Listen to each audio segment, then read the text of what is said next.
Non, sérieusement, moi je suis un peu déçu parce que les gens ne comprennent pas le sens de la chanson de Imra. Honnêtement, ils ne comprennent pas. Parce que quand tu écoutes la chanson, d'abord, regarde comment il commence la chanson. Regarde comment il commence la chanson.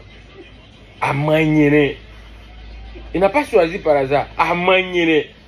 Il n'y a pas pitié dedans. Est-ce que tu vois la partie là? Je vois quelque chose.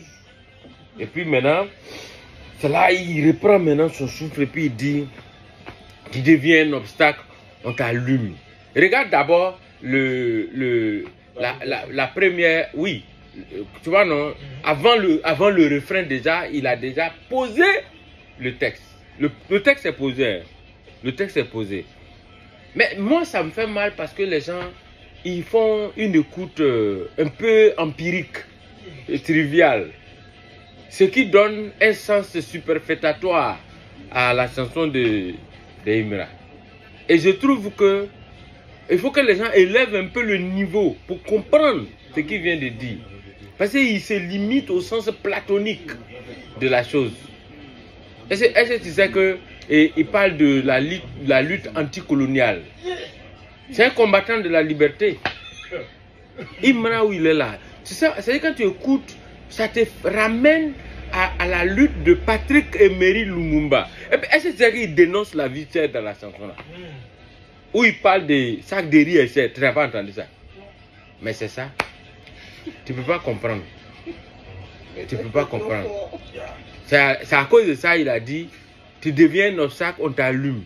Et puis regarde quand il commence, il dit, danger, forcé, ils sont en danger. Danger, à cause de quoi je vais changer? On est partout, partout. Est-ce que tu entends? Partout, partout. C'est-à-dire la lutte est téléchargée. Lui, il va partir de l'Afrique pour libérer l'Europe. Il doit libérer l'Europe. Est-ce qu'il sait? Quoi? Est-ce qu'il est au courant? Chanson là. Son texte là. Le sens, la signification de son texte là. C'est pas lui-même, il ne sait pas. Sinon c'est le combattant de l'Afrique qui va libérer l'Afrique.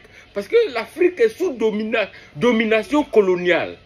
Hein, tu vois un peu. Enfin, l'Europe est sous domination coloniale. Donc l'Afrique doit libérer l'Europe.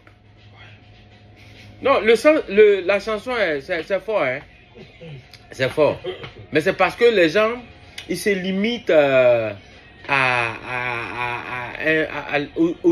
la surface de la chanson. Et ils sont pleins comme ça, comme les combattants de l'Afrique. Tu vois, par exemple, la partie où il a fait le featuring avec, comment on appelle ça, Bébé sans os des mains. Est-ce que tu as vu la profondeur de la chanson? Est-ce que tu sais?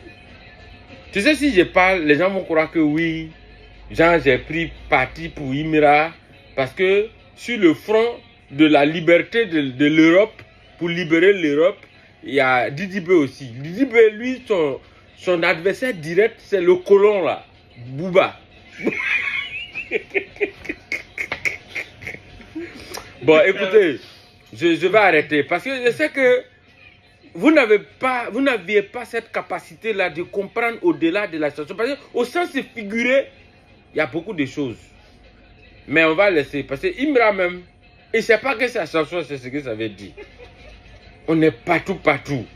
Vous voyez, quand il fait un spectacle, tout le monde est partout, partout. C'est là qu'on dit, c'est un combattant de la liberté, des temps modernes. Lui, il est venu comme Nelson Mandela. C'est-à-dire, c'est comme, je pense, voilà. Il a parlé aussi dans sa chanson là, Danger. De toute façon, ils sont en danger, voilà. Il a parlé de l'abolition de l'esclavage, de la traite négrière. Bon, c'est bon, je vais arrêter. Vous ne me croyez pas. Je vais aller faire vidéo là. Là-bas, au moins, ils vont me croire. Voilà.